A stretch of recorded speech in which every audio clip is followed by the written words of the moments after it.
Appelle-moi studio 150 000, studio 200 000, studio 95 000, d'un pays où le SMIC est à 75 000 attends.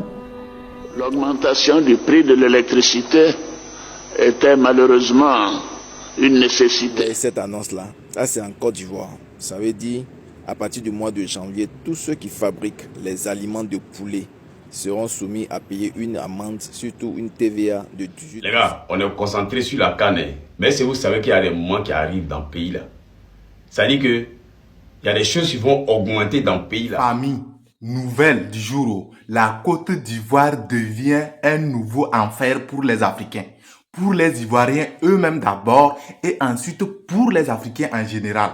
Je vous explique tout dans cette vidéo. Écoutez cette vidéo du début jusqu'à la fin. N'oubliez pas, abonnez-vous, likez la vidéo, partagez au maximum surtout. Partagez au maximum parce que ce qui arrive en Côte d'Ivoire là, c'est pas loin que ça se propage dans les autres pays de l'Afrique. Écoutez ça, dites-moi ce que vous en pensez dans les commentaires.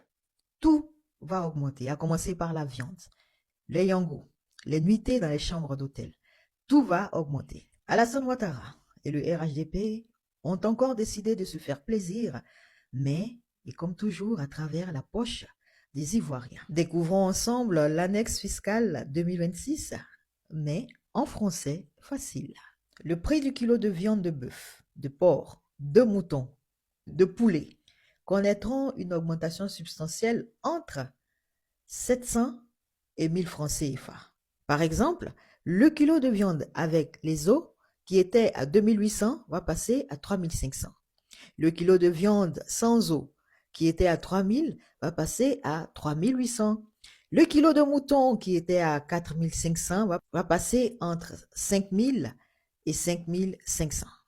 Pourquoi? Tout simplement parce que Alassane Ouattara et son gouvernement ont décidé d'appliquer 18% de TVA sur tous les intrants alimentaires des animaux, c'est-à-dire volailles de basse-cour, moutons, bœuf, et non seulement cela, vous avez les intrants alimentaires qui concourent à la fabrication de leurs aliments. Vous avez également les emballages, c'est-à-dire les emballages dans lesquels sont stockés ces aliments. Vous avez aussi les toiles de jute. Les toiles de jute, c'est tout ce qui est les emballages de café, de cacao, d'anacarde qu'on envoie à l'exportation. En somme, toute la chaîne de production d'élevage de Gabriel. Bon, porc. Gabriel, quand on dit Gabriel, nous en Côte d'Ivoire, on sait c'est quoi. Élevage de Gabriel, élevage de poulet, élevage de mouton, élevage de bœuf. Tout ce qui est présent dans la chaîne de production va subir une taxe de 18%. Donc, chaque article dans la chaîne de production va connaître une augmentation de 18%. Et forcément, l'incidence, c'est quoi? C'est que le prix du poulet va augmenter. Forcément. Le prix du kilo de viande va augmenter. Le prix du kilo de mouton va augmenter. Le porc va augmenter. Pour Yango, sans rire, la distance terminus 81-82, Carrefour EcoBank à la 8e tranche va coûter désormais 12 400. Enfin, si on veut aller dans l'exagération, mais toujours est-il que Alassane Ouattara et son gouvernement RHDP ont décidé que, désormais, que tu sois Yango, que tu sois Uber, que tu sois Hitch, que tu sois, je ne sais pas, toutes les compagnies de transport VTC, désormais, devront payer la patente au même titre que les taxis compteurs et les taxis communaux et tous les véhicules de transport qui sont répertoriés sur le territoire national ivoirien. Pourquoi cette décision? Parce qu'ils disent qu'ils ont constaté que les 4% de prélèvement à la source sur chaque voyage et sur chaque véhicule qu'ils ont exigé auprès de cette plateforme de mise en relation-là, ils ont du mal à faire le recouvrement. Donc, pour que ce soit beaucoup plus simple pour eux, désormais, ils alignent tous les véhicules VTC à la patente. Et pour aller plus loin, ils exigent désormais que tout nouveau véhicule qui veut s'inscrire sur une plateforme VTC doit obligatoirement présenter la preuve qu'elle a bien en sa possession cette patente-là. Sinon, elle ne pourra pas être inscrite sur la plateforme en question. Maintenant, pour ceux qui sont déjà inscrits, ne pensez pas que vous échappez à la règle. Non, non, non, non, non.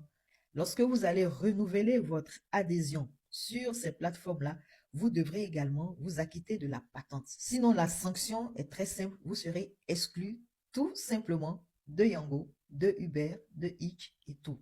Désormais, retiens que à partir de 2026, tu devras désormais t'acquitter d'une patente annuelle avant de pouvoir espérer appartenir à une plateforme de mise en relation. Ce n'est pas fini. Respirez, buvez de l'eau. Zen. On respire. On va pour la suite. Pour le troisième point, à partir de 2026, retenez que si vous devez inviter un artiste, chanteur, comédien ou tout ce que vous voulez, sur le cachet que vous allez négocier, le cachet brut, vous devrez automatiquement reverser 7,5% à l'État. C'est-à-dire, pour un anniversaire, pour un mariage, pour une dot, pour le baptême de vos enfants, et que sais-je encore, il suffit que vous invitiez un artiste, chanteur, comédien, et tout, que ce soit un jongleur, un saxophoniste, tout ce que vous voulez, mais 7,5% du cachet brut lui sera reversé. Bon, on prend l'exemple de Didi B, qui est invité à une cérémonie pour un cachet de 10 millions de francs CFA. Quoi? C'est quand même Didi B, quoi. Ouais, 10 millions, c'est rien. Ça vous payer la loco. Non, sérieusement. 10 millions de francs CFA pour Didi B. Dans les 10 millions de francs CFA, vous devez déduire 750 000 francs CFA que vous allez reverser obligatoirement à l'État. Ce qui signifie que ce que vous aurez à reverser à l'artiste, c'est 9 250 000 francs CFA. Et c'est pour tout le monde, que ce soit les organisateurs de spectacles, que ce soit les artistes eux-mêmes, et même s'ils vont prester dans des maquis, dans des bars, quel que soit l'endroit où ils vont prester, ils seront obligés de déduire 7,5% de leur cachet brut et le reverser automatiquement auprès de l'État. Sinon, c'est considéré comme de la fraude et passible de poursuites judiciaires. On poursuit.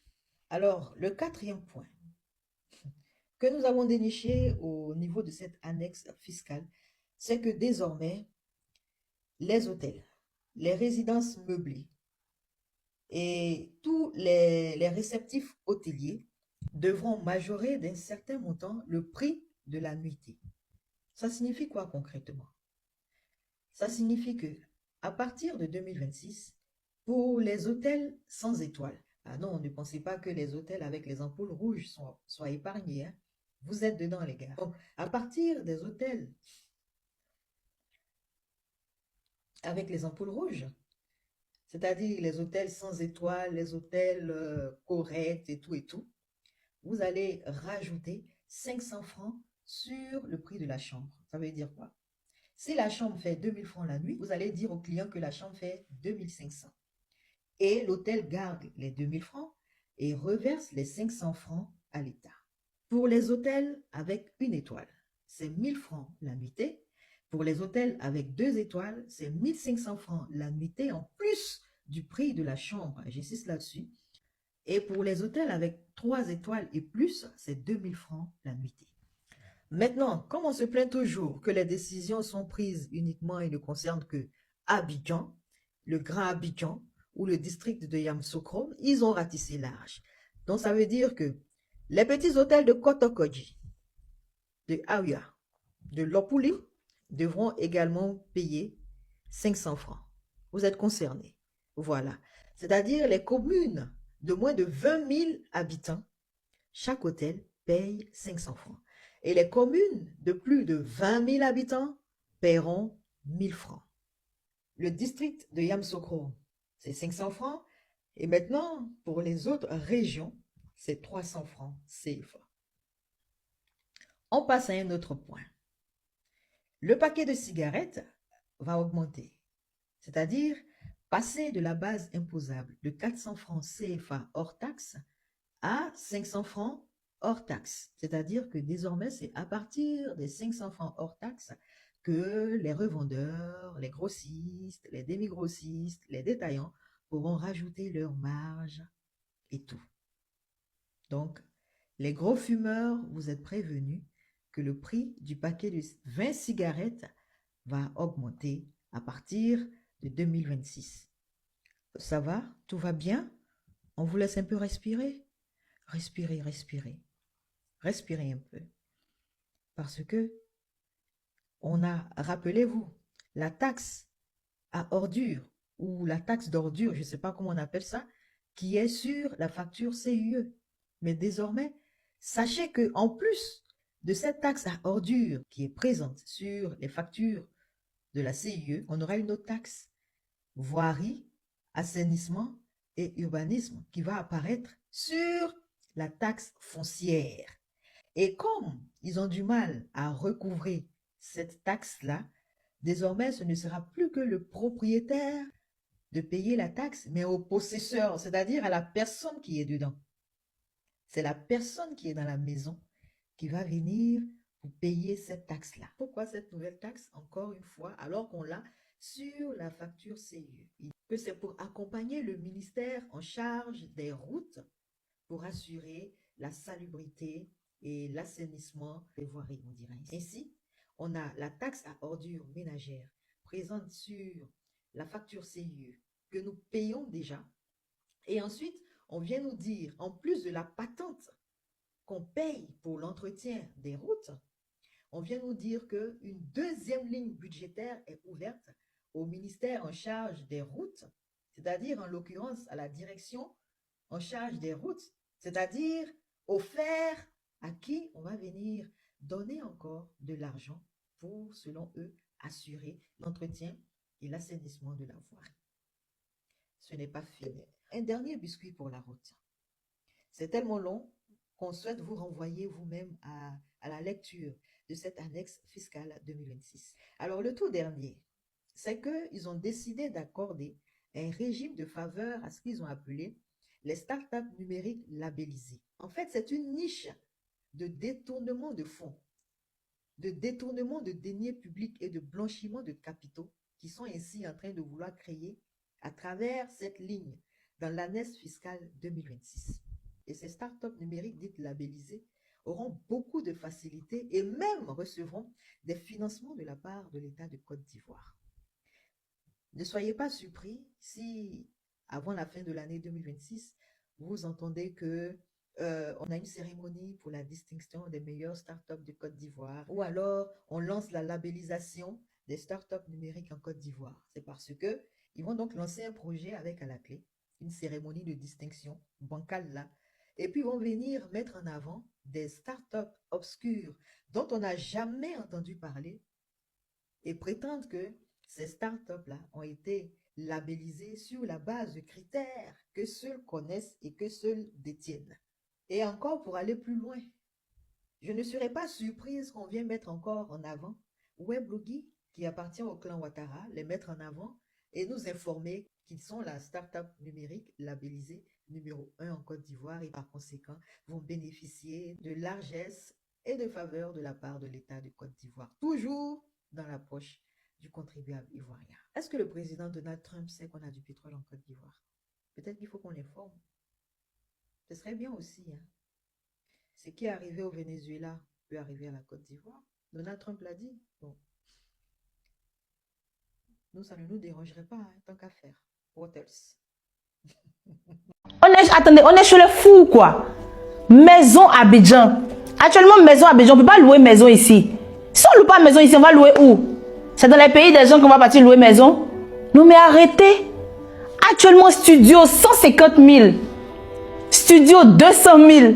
Studio 95 000. D'un pays où le SMIC est à 75 000, attends.